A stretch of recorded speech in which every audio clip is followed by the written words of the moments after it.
नमस्कार, सुदर्शन न्यूज में आपका स्वागत है। मैं हूं मुकेश कुमार और आज हमारे विशेष मुलाकात में हमारे साथ बात करने के लिए हैं हरियाणा बीजेपी के अध्यक्ष और राय विधानसभा से विधायक हैं, लेकिन विधायक से ज़्यादा बड़ा इनका पद ये है कि ये संगठन करता है। संगठन में इनकी बहुत अच्छी केवल पहुंच और पकड़ ही नहीं, बहुत बहुत अच्छे संचालन की व्यवस्था भी ये करते हैं और संगठन में जितनी मजबूत इनकी पकड़ है उतनी ही पकड़ इनकी सरकार में भी है। जिनसे बात करेंगे, मोहन लाल बडोली जी हमारे साथ हैं, अध्यक्ष बीजेपी के हैं हरियाणा के। स्वागत है आपका बडोली जी। जी आपका मुकेश जी, आपका भी बहुत बहुत स्वागत, अभिनंदन, और आपके दर्शकों को भी जय श्री राम। Thank you. जय श्री राम से आपने शुरुआत करी है। जी आप बीजेपी खास तौर पे ये पहली बार हरियाणा में हो रहा है कि कह रहे हैं कि तीसरी बार बीजेपी की सरकार या तीसरी बार कोई भी सरकार जो है रिपीट करने के लिए तैयारी कर रही है या लड़ाई कर रही है। आप तीसरी बार कह रहे हैं कि तीसरी बार बीजेपी की सरकार, चुनौती क्या है और संभावनाएं क्या है? ये राज्य के अंदर भी, गुजरात में आपने देखा है, लगातार लंबे समय से भारतीय जनता पार्टी की सरकार, और उसी प्रकार से संगठन की ताकत के आधार पर, भारतीय जनता पार्टी के मजबूत कार्यकर्ताओं के आधार पर हरियाणा प्रदेश में भी हमारा इतना मजबूत संगठन है कि संगठन के कार्यकर्ताओं के दम पर हम तीसरी बार हरियाणा प्रदेश की जनता का जो मन बना है, हरियाणा प्रदेश की जनता ने जो फैसला लिया, जो संकल्प लिया इस देश को विकसित राष्ट्र बनाने का, हरियाणा अग्रणी भूमिका में रहे, हरियाणा भी विकसित राज्य बने, इस सोच को लेके जो एक मन जनता का बना है, उससे मुझे विश्वास है ये 2024 का चुनाव हरियाणा की राजनीति में एक नया इतिहास रचने का काम करेगा और हरियाणा प्रदेश की जनता भी एक नया इतिहास रचेगी। तीसरी बार स्पष्ट बहुमत की सरकार भारतीय जनता पार्टी की बनेगी। आपको पार्टी ने और संगठन ने आपको ये जिम्मेदारी दी है यहाँ पे चुनाव लड़वाने की। आपको भी चुनाव लड़ने की बात चले, लेकिन आपने शायद मना कर दिया क्योंकि संगठन में काम करना है। यदि सबको चुनाव लड़वाना है तो अपने आप को चुनाव से अलग रखना है। तो ये फैसला आपने किया, ये आपका फैसला था या संगठन का फैसला था?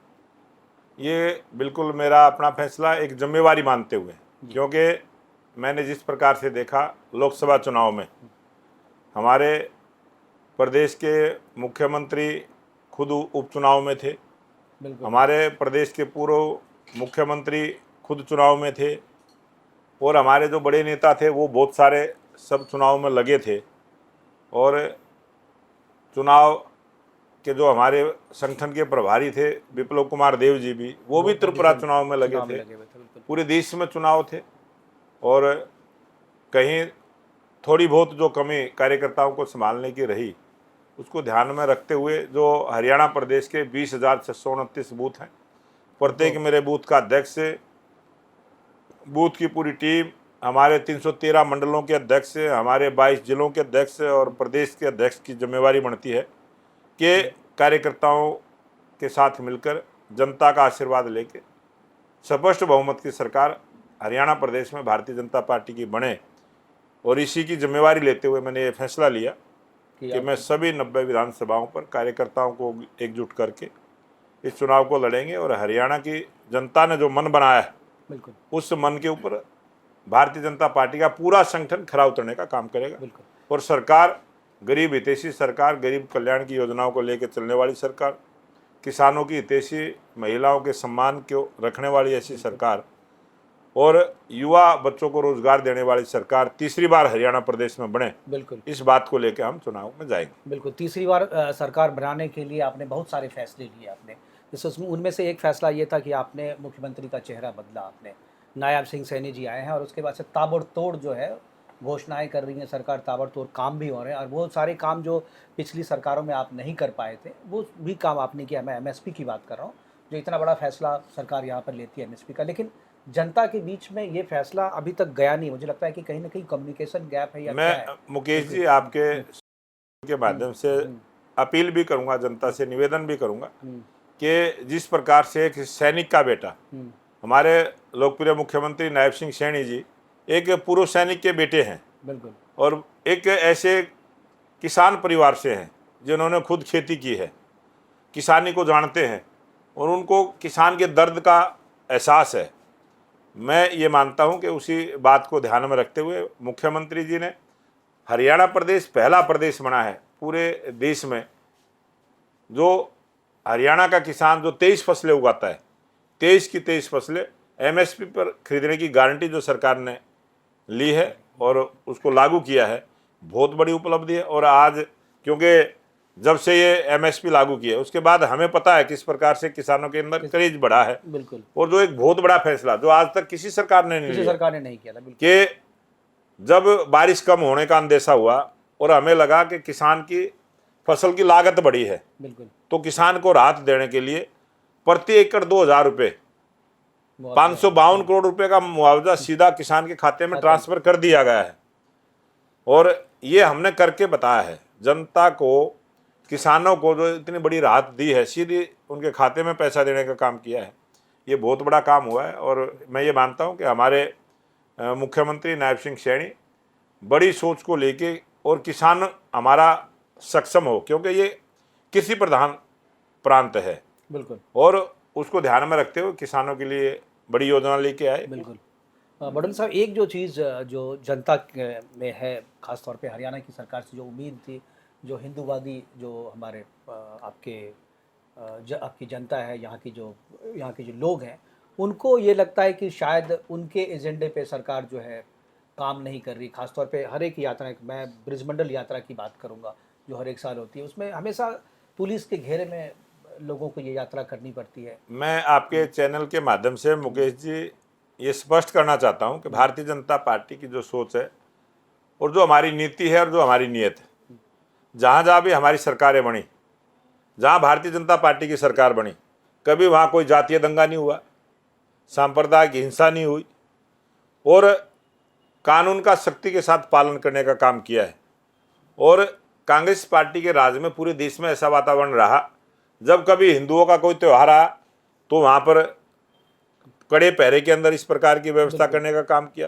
कभी सिख समाज का कोई त्यौहार आया तो इस प्रकार का वातावरण, कभी कोई मुस्लिम समाज का तो इस प्रकार अन्य, क्योंकि अपने देश में बहुत सारे धर्मों के लोग रहते हैं और हम सभी धर्मों का सम्मान करते हैं, सभी का आदर करते हैं। लेकिन कांग्रेस पार्टी ने जिस प्रकार से धर्म के आधार पर देश को बांटने का काम किया था, कांग्रेस पार्टी ने लंबे समय तक शासन किया और उनकी ये नीति और सोच रही कि धर्म के आधार पर वो देशों में, पूरे देश के अंदर इस प्रकार का वातावरण बनाते रहे और अनेक दंगे कांग्रेस के शासन में हुए हैं। भारतीय जनता पार्टी ने एक साफ सुथरा प्रशासन देने का काम किया है, लोगों का विश्वास बढ़ा है, लोगों में सुरक्षा की भावना बढ़ी है और लोग सुख शांति के साथ, भाईचारे के साथ मजबूत भारत बने और भारत विश्व में जो एक शक्तिशाली देश के रूप में जिसकी पहचान थी, वो शक्तिशाली देश के रूप में पहचान बने, इस प्रकार से हमने काम किया है।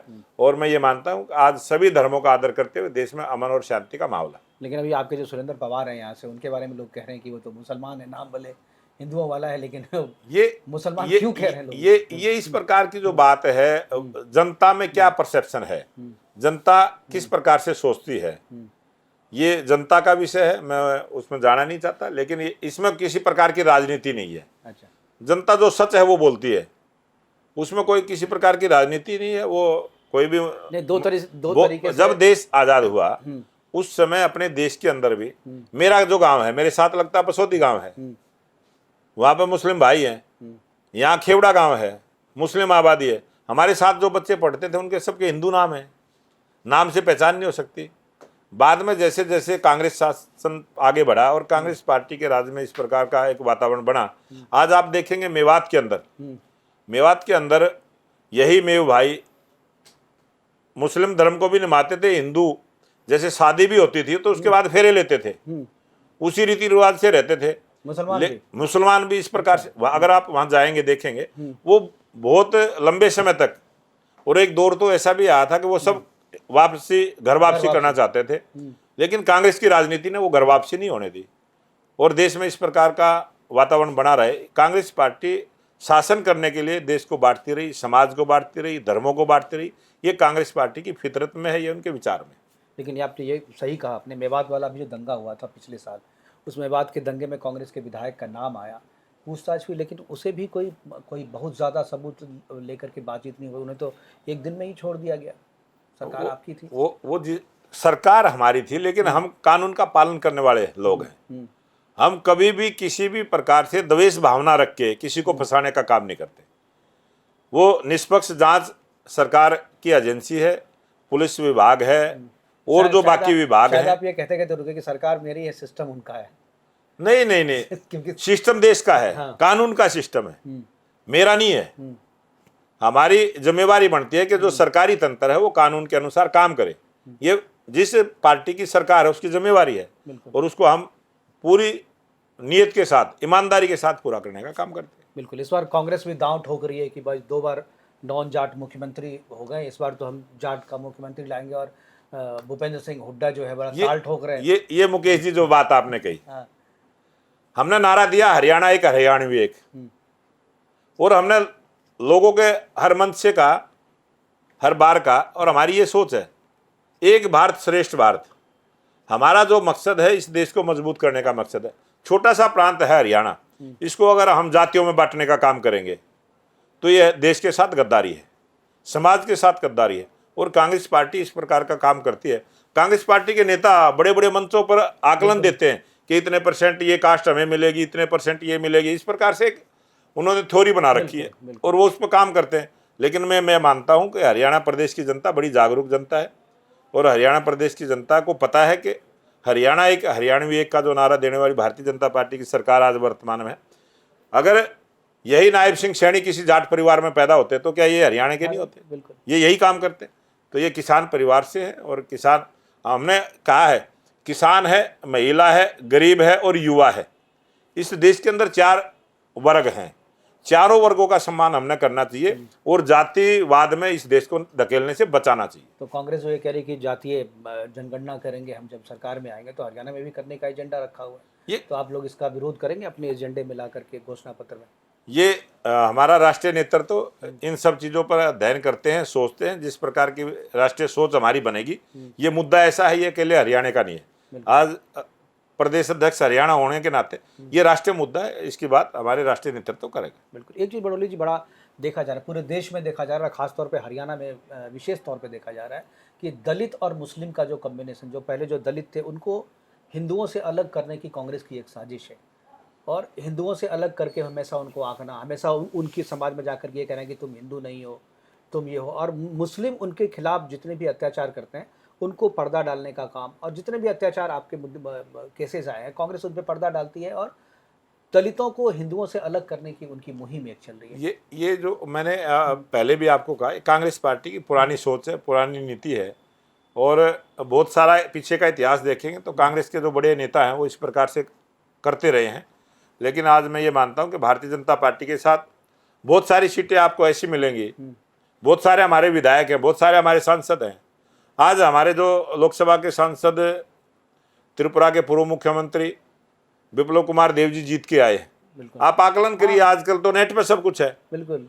वहाँ कितनी बड़ी आबादी, 87% आबादी मुस्लिम है, और वो देश में कितनी बड़े मार्जिन के साथ टॉप के 5 कैटेगरी में उनका नाम है।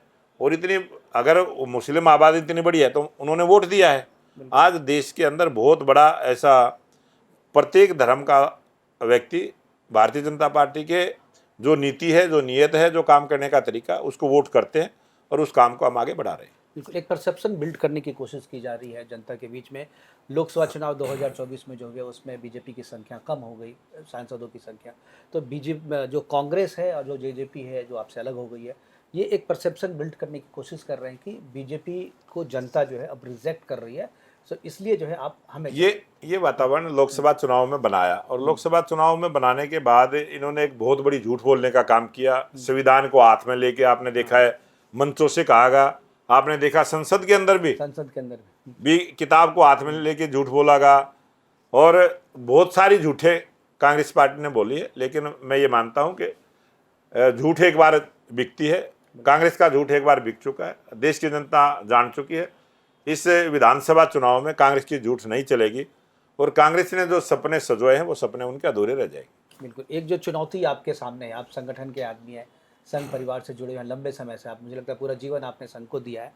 टिकट के बंटवारे को लेकर के या टिकट पाने को लेकर के जो होर के बीच में हंगामा जो हो रहा है, ये सबसे बड़ी चुनौती मुझे लगता है कि आपके सामने है। इसको किस तरीके से ये कार्यकर्ता का स्वाभाविक एक प्रक्रिया है और कार्यकर्ता भी एक मानव स्वभाव है। बिल्कुल। और जब कोई उसको पीड़ा होती है वो थोड़ा आक्रोश में भी होता है, और ये अनेक चुनावों में हमने देखा है। बिल्कुल। और भारतीय जनता पार्टी का कार्यकर्ता तो बड़ा संस्कारित कार्यकर्ता है, देश के सोच लेके चलने वाला कार्यकर्ता है। ये टेम्परेरी 1-2 दिन का होता है, और भारतीय जनता पार्टी के सभी कार्यकर्ता चुनाव में फिर अपने मन के साथ लगते हैं और मजबूती के साथ जो हम एक विचार को लेके चले हैं कि ये देश विकसित राष्ट्र बने, ये देश शक्तिशाली बने, वही हमारा विचार है, उसी पर हम काम करते हैं। बिल्कुल। 9 अगस्त मुझे समय याद आ रहा है। 9 अगस्त को मैं चंडीगढ़ गया था, नायब सिंह सैनी जी के साथ उनके आवास में मेरी मुलाकात थी वहाँ पे। तो जब मैं मिलने गया था तो वहाँ पे जो ओलंपिक से जो मेडल जीत करके जो खिलाड़ी आए थे, वो आए थे मिलने के लिए, उनका सम्मान किया था मुख्यमंत्री जी ने। लेकिन साथ में चर्चा जो पीछे हो रही थी, मुख्यमंत्री जी उधर मुलाकात कर रहे थे और इधर चर्चा हो रही थी कि सारे खिलाड़ी जो हैं वो बीजेपी के खिलाफ है। ये जो परसेप्शन कांग्रेस ने बनाया है, और वो परसेप्शन बनाने का प्रयास करते हैं, लेकिन मैं ये मानता हूँ आज देश का खिलाड़ी भारतीय जनता पार्टी के साथ है। और जब से भारतीय जनता पार्टी की सरकार बनी है, खिलाड़ियों को जो मान सम्मान दिया है, खिलाड़ियों को जिस प्रकार की सुविधाएं देने का काम किया, कांग्रेस पार्टी ने कभी नहीं किया। इन्हीं खिलाड़ियों को हमने कांग्रेस के राज में अपनी डिमांड लेके घूमते हुए देखा है। लेकिन भारतीय जनता पार्टी के राज में जैसे ही खिलाड़ी पदक लेके आता है, देश के प्रधानमंत्री उनसे मिलते हैं, उनका सम्मान करते हैं, और उनको जो सम्मान की राशि है वो भी उनको घर तक भेजने का काम करते हैं। और जो सरकार में भागीदारी, किसी पद की भागीदारी, वो भी उनसे पूछ के दी जाती है। बहुत बढ़िया सिस्टम के साथ हम खिलाड़ियों का सम्मान करते हैं, और उसी का परिणाम है कि जो खिलाड़ियों ने मेडलों की जो संख्या बढ़ी है, जब खिलाड़ी को सुविधा मिली है तो हमारे मेडलों की संख्या बढ़ी है। 14 के बाद लगातार हमारे प्रत्येक गेम के अंदर मेडल बढ़े हैं, और ये मेडल बढ़ते रहेंगे, और भारतीय जनता पार्टी की सरकार खिलाड़ियों का सम्मान भी करती रहेगी। बिल्कुल। 2024 में जो बड़ी चुनौती है, जो 2014 में आप मोदी के नाम पे जीते, 2019 में भी आप ये जो हुआ उसमें भी आप मोदी के नाम से, क्या ये जो चुनाव 24 का हो रहा है, क्या इसमें भी मोदी जी के नाम पे ही आप लड़ेंगे, या बडोली जी का नाम रहेगा, ये या प्योर मुख्यमंत्री जी का नाम रहेगा? जब भी चुनाव हुए आपने देखा होगा, जब अटल बिहारी वाजपेयी जी के दौर में भी हम अटल बिहारी वाजपेयी जी के नाम से चुनाव जीत के आए। जब अडवाणी जी का दौर था तो अडवाणी जी के नाम से हमने चुनाव को लड़ा। जब भी हमारा राष्ट्रीय नेतृत्व करने वाला जो भी हमारा नेता होता है, आज देश के तीसरी बार दुनिया के सबसे बड़े सर्वश्रेष्ठ नेता, और दुनिया में आज पॉपुलरिटी में सबसे 1 नंबर के नेता आज देश के प्रधानमंत्री हैं। आज दुनिया का बड़े से बड़ा देश भी भारत को सुनना चाहता है, भारत का सम्मान करता है। ये जो ताकत बनाने का काम किया है, ये देश के लोकप्रिय प्रधानमंत्री नरेंद्र मोदी जी ने किया है, देश को मजबूत किया है। और भारतीय जनता पार्टी के सर्वमान्य नेता हैं, और हम 14 में भी उनके नेतृत्व में चुनाव लड़ा। उसके बाद लगातार किसी भी प्रांत में चुनाव हुआ, हम उनके नेतृत्व में चुनाव लड़ते हैं। 19 का भी चुनाव लड़ा, और 24 में भी तीसरी बार उन्हीं के नेतृत्व, प्रधानमंत्री जी के नेतृत्व में सरकार बनाने का काम किया है। और अब जब भी हमारा कुछ मुद्दे, राष्ट्रीय मुद्दे होते हैं, वो भी चुनाव के समय हमारे राष्ट्रीय नेतृत्व की विचार से चलते हैं। हमारा आज ये जो 90 विधानसभाओं का एक छोटा सा प्रांत है हरियाणा, और इसमें आज मेरे को लगता है कि इसमें हमारे कुछ लोकल भी, हर विधानसभा का भी कोई मुद्दा चलेगा, कुछ प्रदेश का ही मुद्दा चलेगा, कुछ राष्ट्र का ही मुद्दा चलेगा। और क्योंकि ये विधानसभा का चुनाव है, इसलिए विधानसभा के भी मुद्दे इसमें कुछ रहेंगे, स्थानीय मुद्दे भी रहेंगे, प्रदेश स्तरीय मुद्दे भी रहेंगे, और राष्ट्रीय मुद्दे भी रहेंगे। एक जो मुद्दे की बात हुई थी, एक जो बड़ा चैलेंज बीजेपी के पास था, दोनों सरकारों में भी रही, दोनों टर्म में भी रहा आपके सामने, उसको आपने इस बार एड्रेस कर लिया। सबसे बड़ा मुद्दा जो किसानों का था, एमएसपी का मामला, उसको आपने एड्रेस कर लिया, वो चीज़ दे दी। किसानों के अलावा और कौन से ऐसे चैलेंज हैं जिसको लगता है कि बीजेपी अगली बार आएगी तो वो आज देश के अंदर सबसे बड़ा कि देश में अच्छी सड़कें बने, आवागमन के साधन बढ़िया हों, उसमें आज हरियाणा अग्रिम पंक्ति में खड़ा है। इसको और मजबूत करने का काम करना है। सबसे ज़्यादा नेशनल हाईवे हरियाणा प्रदेश में बने हैं। रेलवे की कनेक्टिविटी प्रत्येक जिले तक सुगम हो, अच्छी हो, बढ़िया हो। आज पूरे देश में रेलवे का नेटवर्क बिजली से जुड़ा है। पूरे हरियाणा प्रदेश में प्रत्येक जिला पर मेडिकल सुविधा, बड़े हॉस्पिटल देने की बात हो, हर 20 किलोमीटर पर महिलाओं के लिए कॉलेज देने की बात हो, शिक्षा का, स्वास्थ्य का, सड़कों का, सुरक्षा का, जो हमारा सरकार की जो सोच है, जो नीति है, उसको हमने मजबूत करने का काम किया है। और मैं ये मानता हूँ यही मुद्दे इस चुनाव में रहेंगे। और जो हमने विकास की गति को तेज करने के लिए हमने जिस प्रकार से हमारी पंचायतों को एक डिमांड थी कि 20 लाख रुपए के तक के काम किया, हमने 21 लाख रुपए की पावर सरपंच को दे दिया। सीधा देने का काम किया है। और मैं ये आज दावे के साथ आपके चैनल के, कोई भी गांव, छोटी से छोटी पंचायत भी ऐसी नहीं है जिसमें 1 करोड़ से नीचे की ग्रांट विकास के नाम से गई हो। आजकल सारी चीज़ें ऑन रिकॉर्ड हैं। तो हमने बहुत नए ढंग के साथ नए हरियाणा का निर्माण करने का काम किया है और आने वाले समय में और मजबूत सशक्त हरियाणा बने, और इसके लिए हम काम करेंगे। बिल्कुल। एक चीज़ जो हरियाणा में मैंने देखा है कि सबसे अच्छी जो ईज़ ऑफ डूइंग बिजनेस में सरकार ने बहुत अच्छा किया है। यहाँ पे ईज़ ऑफ डूइंग बिजनेस और किसान, ये जो दोनों एक टॉप पे एक नीचे है, ये गैप को आपने पाटने का कोशिश किया।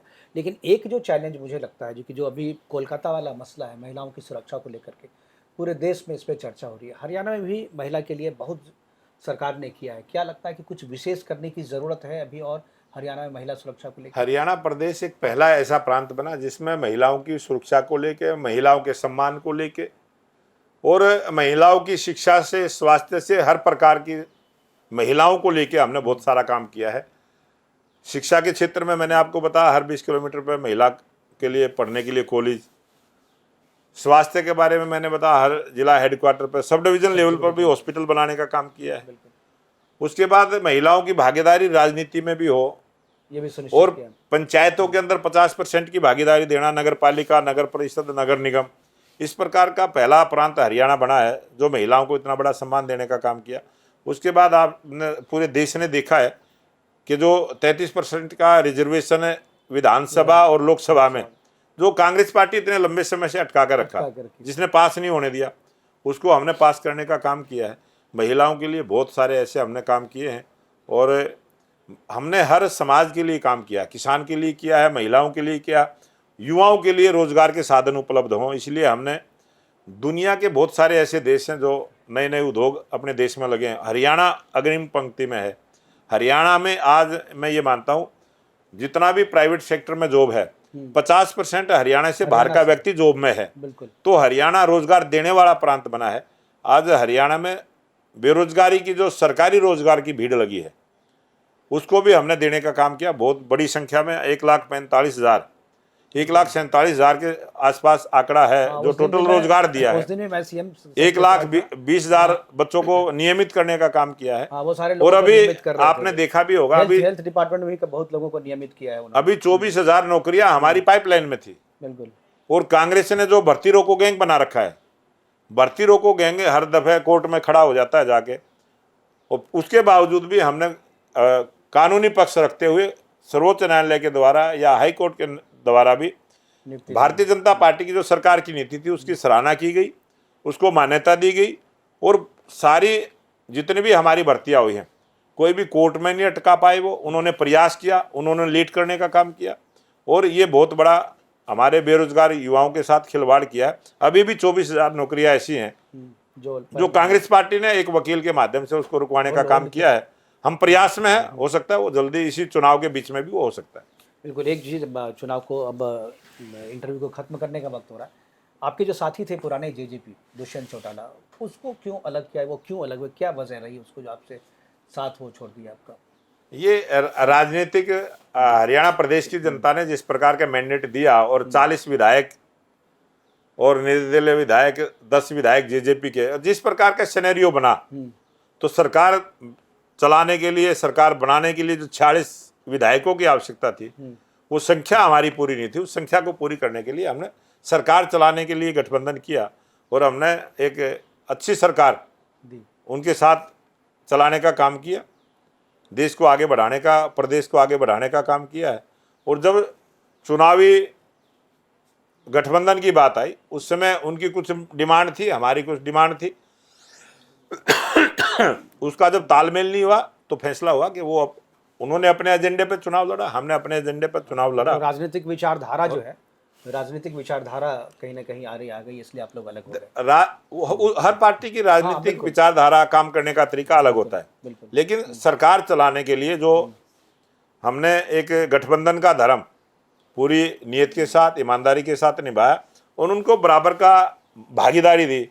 10 विधायक होते हुए भी उनको जो भागीदारी थी उससे ज़्यादा भागीदारी के साथ उन्होंने सरकार में भागीदारी रखी थी और उन्होंने भी काम किया, हमने भी काम किया। धन्यवाद हमारे साथ बात करने के लिए बड़ोली जी। आपने हर एक मुद्दे पे बहुत ही बेबाकी से बड़ोली साहब ने बात की और हरियाणा को आगे अगले तीसरी बार हरियाणा में बीजेपी की सरकार बने, इसके लिए पूरी क्षमता के साथ बड़ोली जी लगे हुए हैं। अपने संगठन क्षमता के साथ साथ नेतृत्व क्षमता और जो लोगों के बीच में इनकी लोकप्रियता है, इन तीनों के बूते बीजेपी को तीसरी बार सरकार में लाने की इनकी पूरी कोशिश रही। आज के विशेष इंटरव्यू में इतना ही। दीजिए हमें इजाज़त। नमस्कार जी।